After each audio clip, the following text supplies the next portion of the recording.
Bonjour à toutes et à tous et merci du temps que vous consacrez pour nous recevoir. Charles Aguedi, formateur conférencier, spécialiste dans le développement de la confiance en soi. Lâchez un gros pouce bleu, ça nous fera plaisir, ça ne vous coûte rien. Surtout, abonnez-vous à notre chaîne pour être au courant des nouvelles vidéos. Je veux partager avec vous une situation assez intrigante.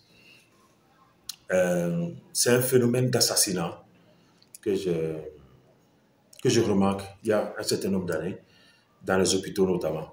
J'en appelle à la vigilance des autorités pour qu'une solution soit le plus vite trouvée à cette situation. Il y a une vague de, je ne sais pas, d'aides soignantes ou d'infirmiers, je ne sais pas comment on les appelle, des enfants qui, après obtention de leur BEPC, vont au Burkina ou au Niger, ils font 3 ans, ils reviennent et puis commencent par faire des injections aux gens dans les hôpitaux et puis c'est de la cata. Oui, c'est de la cata. Je vais vous dire un exemple. Un cousin d'un ami, en fait. Le cousin d'un collègue a perdu son enfant banalement pour rien comme ça. Qu'est-ce qui s'est passé? Le petit garçon était malade, ils ont été à l'hôpital. Pour trouver la veine, c'était compliqué. L'aide-soignante ou l'infirmière a piqué 11 fois le petit sans trouver de veine. Elle pique, elle enlève, elle pique, elle retire, elle repique, elle retire, elle pique, elle retire. 11 fois. Elle n'a pas trouvé. Le médecin-chef est arrivé. Un coup, il a trouvé. Ça, c'est rien. Le petit a beaucoup de douleur. Ça, là, c'est rien. Le comble, c'est qu'après avoir trouvé la veine, le médecin-chef a fait le traitement qu'il faut et a dit ne lui donnez rien à manger, ne lui injectez plus rien dans les 45 minutes qui vont suivre. Je reviens. Il sort, il vient, le petit est parti.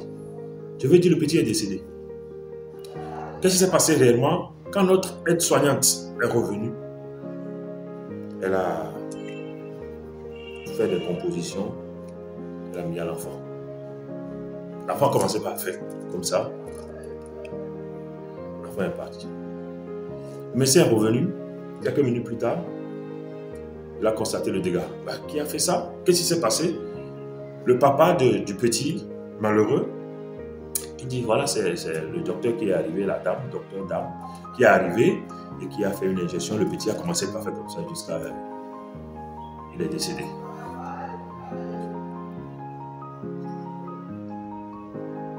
Le médecin l'a regardé, il dit voilà, tu l'as tué, tu voudrais le manger?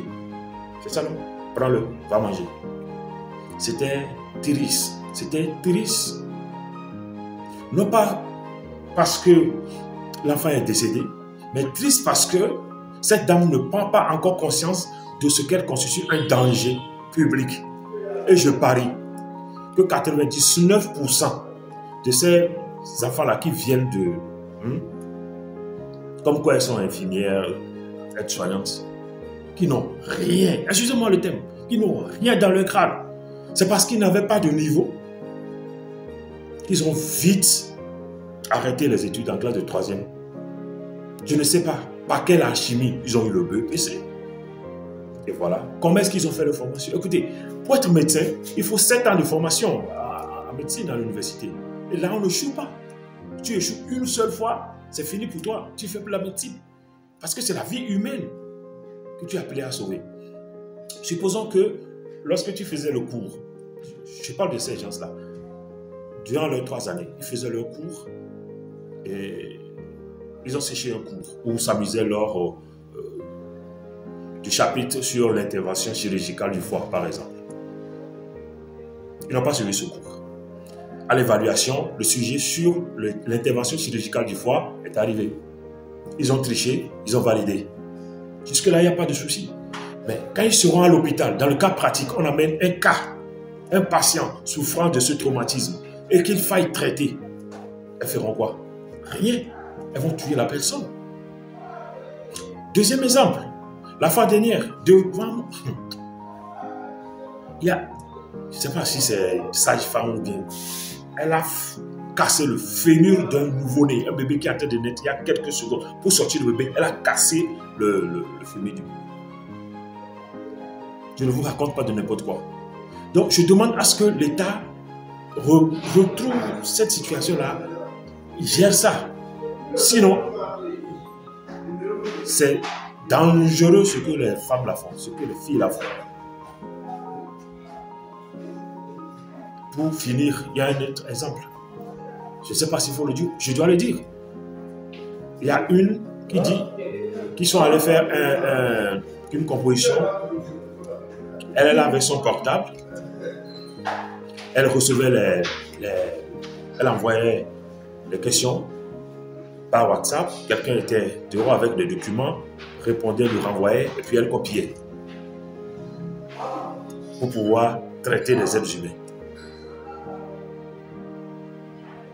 Si le gouvernement peut instaurer les tests d'Aspirana pour le médecin là aussi, en fait les aides-soignants, c'est bon.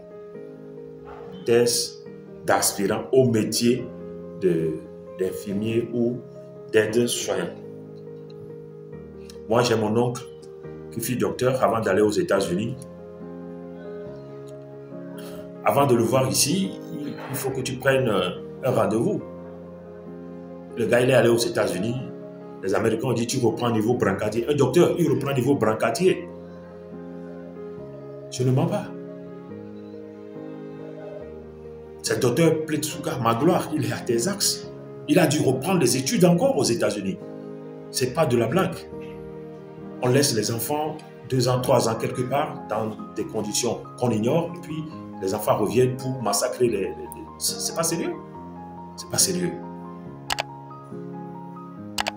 Je suis révolté par cette situation. Moi, écoutez, revoyez ce cas. Revoyez sérieusement ce cas. Je ne sais pas ce qui se passe dans vos pays. Faites-nous part de ce qui se passe réellement pour qu'ensemble, on puisse régler ce problème. Merci beaucoup.